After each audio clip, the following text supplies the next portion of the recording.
What do you think the importance of ecotourism to a community is? Well, I think three factors. One of them is that it becomes an opportunity cost for people to live. Because if you have something that you can actually do in your community, and you have a rooted economic system that is community-based, then you can stop people from migrating or selling off and moving elsewhere. For me, that's a crucial thing. Okay. The second thing that's important for a community is that it stays small and medium-sized. There's no truth in the assumption that when something becomes bigger, it actually generates jobs for the local people. That is something that just the experience of Costa Rica proves that doesn't happen. I mean, what usually ends up happening is that they want more specialized, more service-oriented, more sophisticated personnel, which is not found in the region, and they end up bringing people from outside, and local people usually end up doing clerical work or menial work, and many times move out. So that's, for me, the second thing that's really, really important about ecotourism. And that's why I like to call it more community-based sustainable tourism rather than ecotourism, because ecotourism is a term that has been, pretty much, it has become as ambiguous as sustainable development. So you can have ecotourism by, having beach and sun, or doing something that's a little more hardcore, more conscious and so forth. And the third thing that I think is important for ecotourism is for it to become a tool for, besides conservation, because people know that they're going to get a benefit from the fact that they actually manage the resources sustainably, to become a promoter of social mobility. It doesn't make sense for people to aspire to be poor. They can live a more Spartan life. They can aspire to, have voluntary simplicity. But even for voluntary simplicity, you need to have the basics covered. Okay.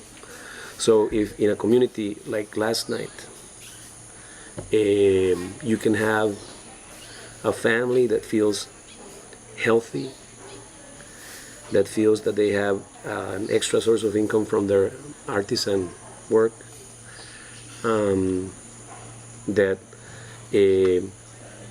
through this money has access to a little bit better health care, through this money has access to covering all their basic services and their food, you're going to have much more of a chance of having a community that is stable, that supports you,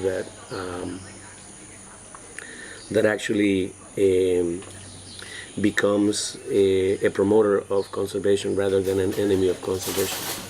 So with those three elements, the fact that it is a promoter of social mobility, that it generates an opportunity cost for doing something else, and that it is medium or small size, I think ecotourism is a very good option for development in areas like the one that you're at. I don't know if that more or less gives you an idea of what I think.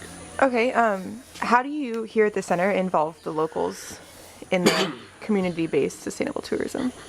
Well, the first thing is that we don't have fences, as you have noticed. So there are facilities here that are meant for them to use openly. We allow them to come and use our library, we allow them to come and use the internet if they want to. The volleyball court is also open. Last night people were playing from the community. You have seen that there's children and whatnot that move around here. Second, as much as you can, you try to hire local personnel, and you try to train that local personnel so it actually grows within the organization, but you do it in a way that actually gives them incentives to stay. That is sometimes a challenge, because as people start going up the ladder, they would like to move to central headquarters, live in the urban areas with us. So you have to be very careful on the way that you do that in order not to disrupt the community. The third thing is that most of our providers are from the community.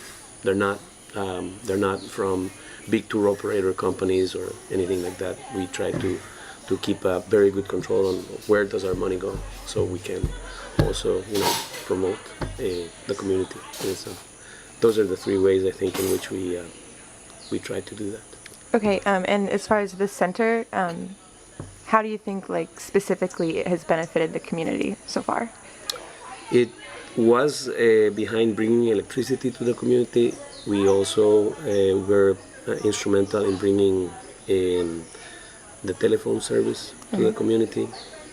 We sometimes allow the community to have equipment that they may need that, it doesn't make sense to keep here in the center. So for instance, there is a fax that stays in the public phone rather than us having it here. We have helped the community with jobs. We have helped the community with some of its infrastructure, we've given contributions to the school. We've given contributions to organizations that work here.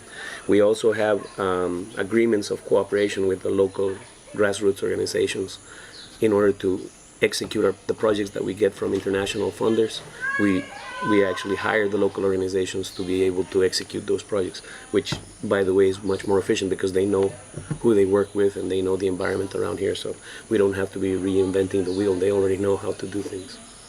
Those kinds of things we have done. Okay, how many tourists would you say pass through here, like, every year? Well, first of all, we don't receive tourists per se. Okay. We only receive students and researchers. Okay. The student population now is in the category of educational tourism, I guess. So in that sense, we could talk about tourists. It varies, but I would say that. See, what happens with this is that you have to measure it by bed nights. I'm sorry, a group can stay for 11 days, a group can stay for a month, a group can stay for 4 days, like you guys did. I would say that altogether we must be anywhere between around 500 maybe throughout the year right now, 500 to 700 Okay. visitors. Okay, that's it.